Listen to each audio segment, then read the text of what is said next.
Kita bahas soal kecelakaan pesawat Embraer 190 yang dioperasikan Azerbaijan Airlines penerbangan J28243 yang jatuh di kota Aktau, Kazakhstan pada Rabu waktu setempat bersama pengamat penerbangan Alvin Lee. Pak Alvin, apa kabar Pak? Baik, terima kasih Mas Tifal. Terima kasih juga sudah mau bergabung bersama kami. Kalau melihat dari video yang viral itu Pak, Anda menangkap bahwa ada upaya dari pilot untuk melakukan pendaratan darurat?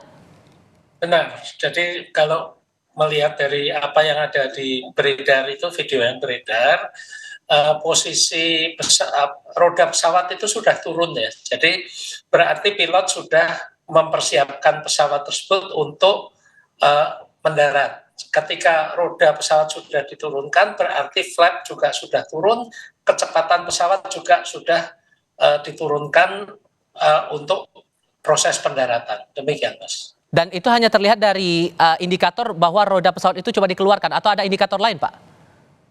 Saya juga melihat data dari Flight Radar 24, kecepatan pesawat ini juga sudah di bawah 200 knot ya, jadi sekitar 200-250 itu fluktuatif. Memang itu sudah termasuk kecepatannya sudah termasuk kecepatan rendah itu untuk proses pendaratan. Sebab kalau kecepatan masih tinggi, roda dikeluarkan, flap diturunkan, itu justru pesawat menjadi tidak stabil, berbahaya itu. Oke. Dan dari manuver yang terlihat itu Pak, ditambah dengan fakta kita melihat ternyata masih ada korban yang selamat begitu. Anda melihat bahwa manuver yang diupayakan oleh pilot ini meminimalisasi munculnya korban jiwa dari insiden itu? Benar, jadi saya memperhatikan data yang ada, pilot jelas mengalami kesulitan mengendalikan pesawat tersebut.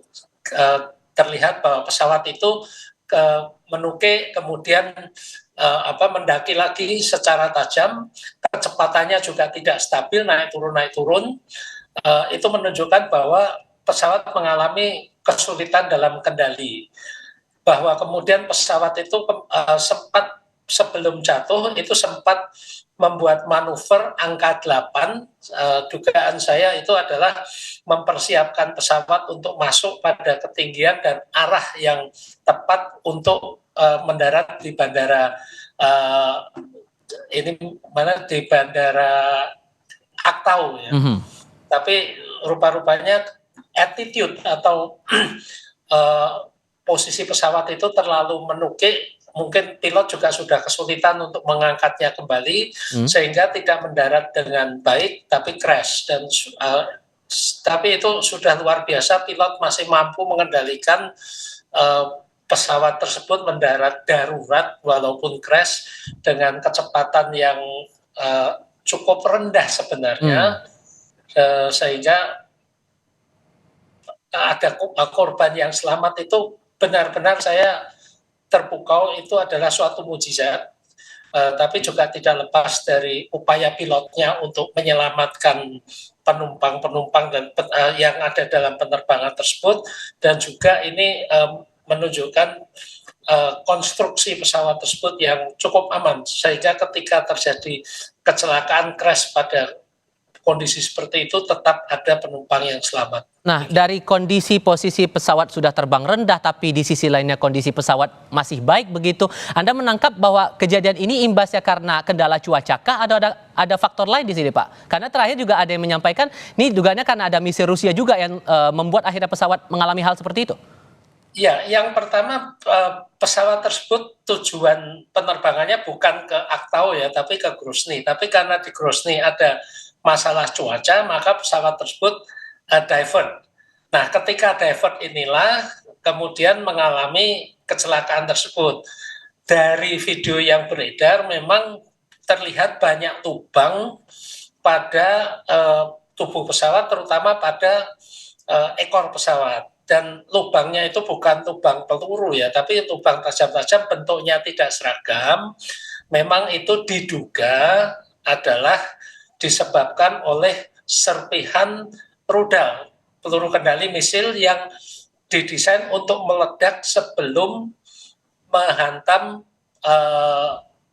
sasaran. Jadi memang bukan untuk meledakkan, tapi ledakan itu kemudian serpihannya yang menghantam pesawat tersebut. Nah, lubang-lubang itulah yang kemudian menyebabkan sulitnya pesawat tersebut untuk dikendalikan. Oke, ini kan kita masih analisis ya Pak ya, analisis sebelum akhirnya black box yang sudah ditemukan ini ditindaklanjuti lebih lanjut. Sejauh mana kemungkinannya untuk bisa mendalami lagi perkara ini lewat black box yang sudah ditemukan itu? Jelas, ketika black box ini sudah ditemukan, data penerbangan termasuk parameter kendali, parameter mesin pada pesawat tersebut, semuanya bisa dibaca.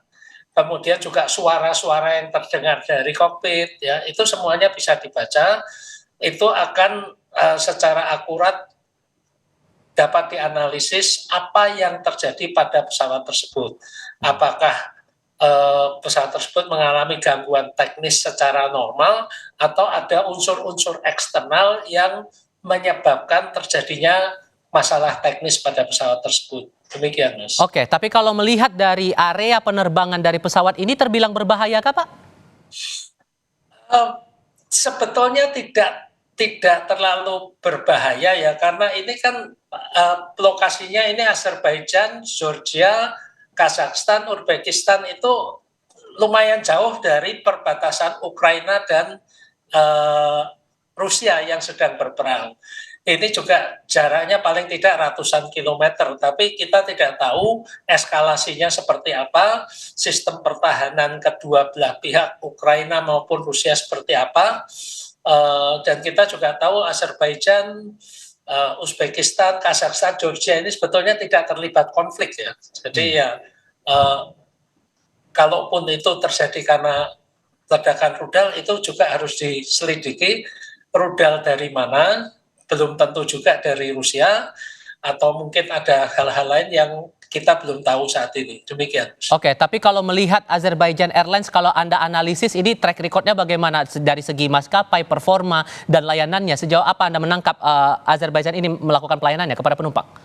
Ya, Azerbaijan Airlines cukup bagus. Sejauh ini tidak ada masalah yang menonjol ya.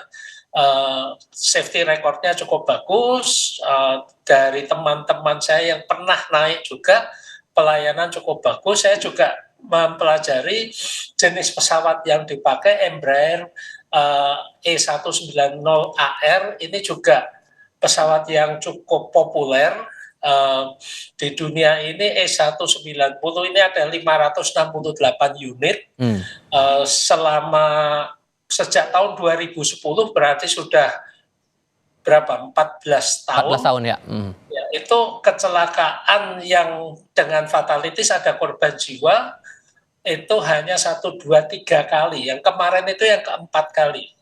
Jadi pada tahun 2012 itu ada Tianjin Airlines, itu akibat upaya pembajakan, jadi bukan masalah ya. Tahun 2010 Henan Airlines itu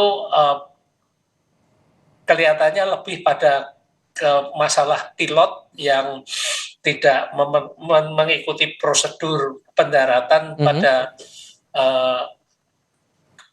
low visibility, jarak pandang terbatas. Kemudian pada November 2013 itu ada LAM Mozambique Airlines, itu jatuh di Namibia.